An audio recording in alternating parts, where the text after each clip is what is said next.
This is Scott the Fix-It Guy. Today we have a LG Trom front-loading washing machine that has the OE error and it just won't drain. And this is due to a faulty drain motor. It's actually the little impeller that goes on the motor shaft breaks off and gets kind of wobbly, so we're going to be replacing it. So we have to unplug it and then remove this little Phillips head screw here from the drain area. Mainly just got to get the top panel off and then the front panel off. Take this piece off. There's another little Phillips head screw that we remove at the bottom, and that's holding the bottom of the front panel on. Got that. And we're going to remove the door boot, and there's a little spring wire that we have to get off. We're going to pry it off with a standard head screwdriver. And once we pry it off, we can pull the boot off of the front panel. We can just go around the edges and just pull it right off. We're going to take the two Phillips head screws that hold the door switch or door lock off so we can remove the front panel. And then there's some screws also at the top of the front panel that we have to get to, but to remove those we have to remove the top panel and also the detergent drawer.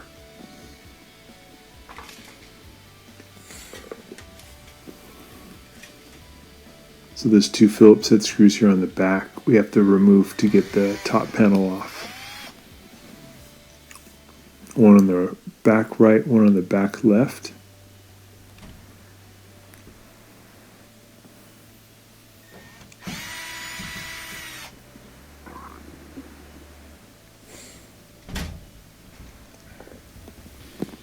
Sometimes these panels are a little bit hard to get off. We have to push the upper panel back. I'm going to use a standard head screwdriver to just pound in the corners here to get that panel to come loose.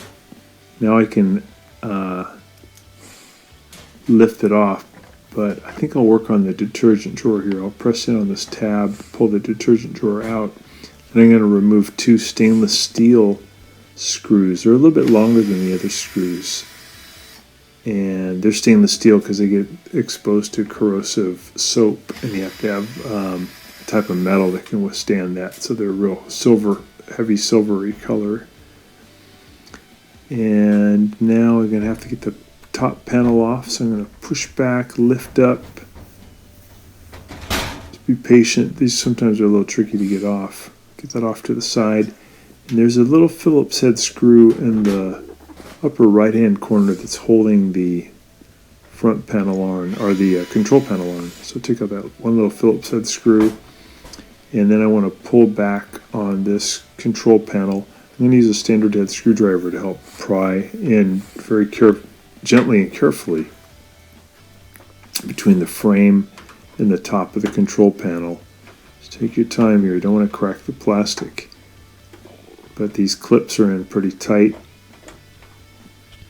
So eventually you'll get it loose, and then you can just take the panel and lift it up and put it on top of the frame just to get it out of the way.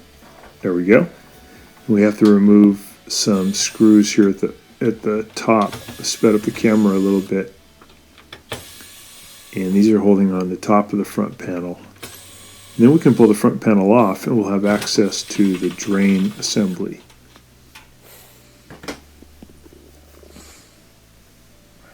You can actually tilt this machine back at 45 degrees and do this all from underneath without removing the front panel, but it's a little tricky. There we go. And I am going to pull the machine away from the wall and tilt it back 45 degrees against the wall. And this takes all the water that did not drain out and moves it away from the drain and the hoses so that there's less spilling. I'm going to take out these two Phillips head screws that are holding the drain assembly into position in the front.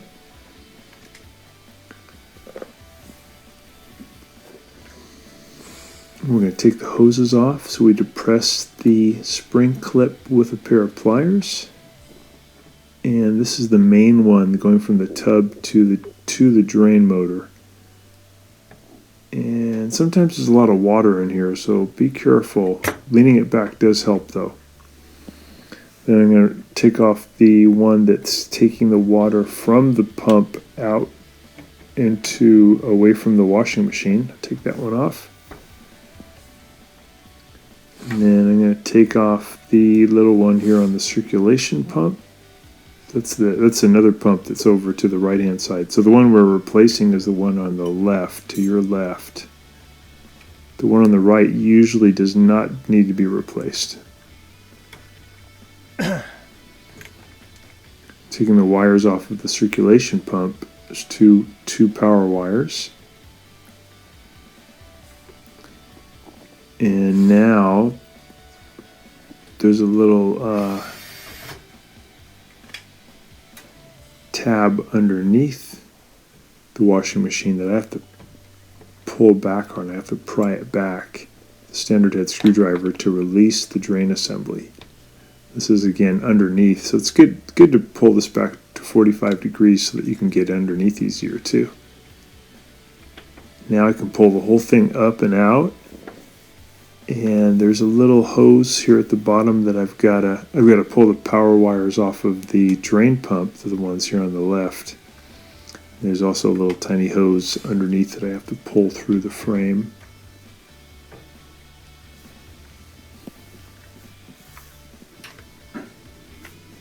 There we go. We get the whole assembly out. And the one here on the left is the one we're going to be replacing. Again, the one on the right, circulation pump, generally does not wear out. It's this one. So there's 3 Phillips head screws we have to remove. You want to kind of get an idea of where those screws are so that you can put those screws back in through the new pump in the same position. You'll notice that the drain pump is in against the drain housing at about 45 degrees, so you want to try to match that same angle when you put the new motor on. It's funny too, these motors usually last a long time, but it's just the impellers get loose on the motor shaft. I think like a coin might get pulled into the mechanism, and then they smack this piece of metal, and then that works them loose on the shaft. Very common with the LG.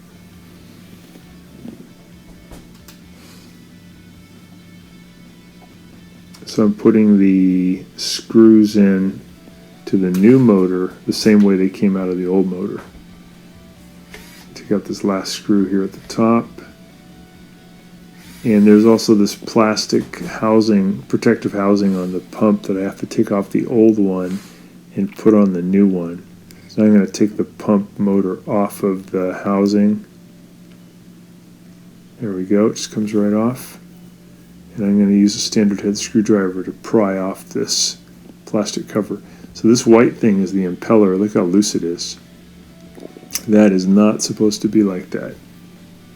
It's very common that when these are no longer pumping water, that's the cause. I'm just going to pry off this plastic case so I can put it on the new pump.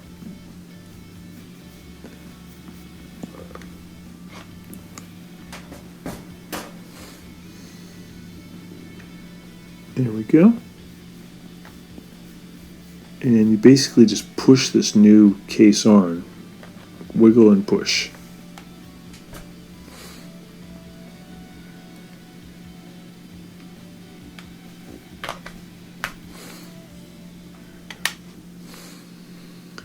Alright, and then we're going to put the pump onto the pump housing and then add those 3 Phillips head screws.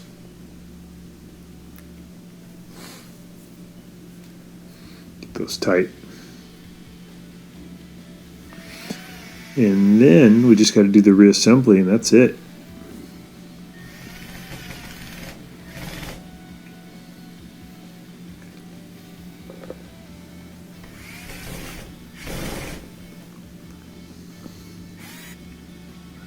Okay, now we're going to put the whole thing back in.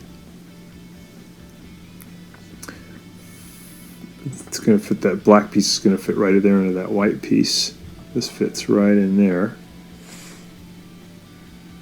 And first though, I'll put the power wires back on to the circulation pump. That's the black and brown wire. You can put them either way. There's no polarity problem, so don't worry about that. Just make sure you put them on there snugly.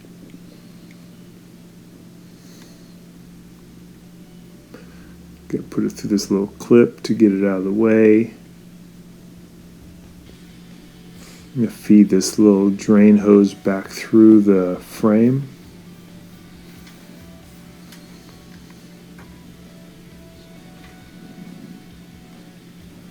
And then I'm putting that black piece through the white clip there at the bottom. Then I'm going to bring this back through the frame.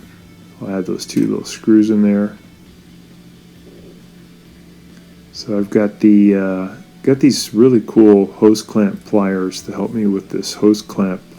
The big one that goes on the black tube that goes from the tub to the pump, and these really help to do this job. If you have regular pliers you can do it, but it's tricky. So I'm going to put the clamp over the hose first, and then work the hose onto the pump housing, and then let go with the spring clamp. Now I use some pliers to press in on the drain hose and push it back down on, and then let go with the pliers, so it's got a nice tight fit. Put the circulation pump hose back on. I'll press in on its spring clip and then push it down on.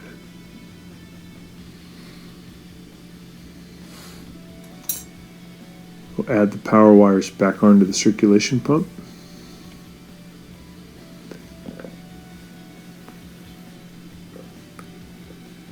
Just check everything, and then add these two Phillips head screws to hold the pump in place.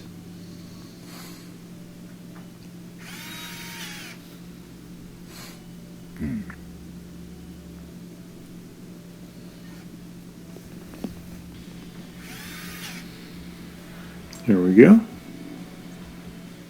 sure all connections are tight. Okay, looks good. We're going to bring it back down slowly to flat from 45 degrees. We'll put the panels back on.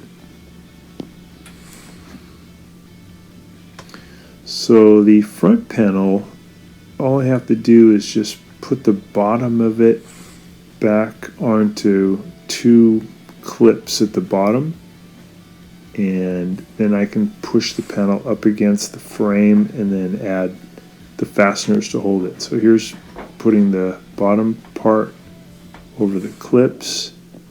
We're going to push it forward. And we'll put the fasteners that hold the top of it.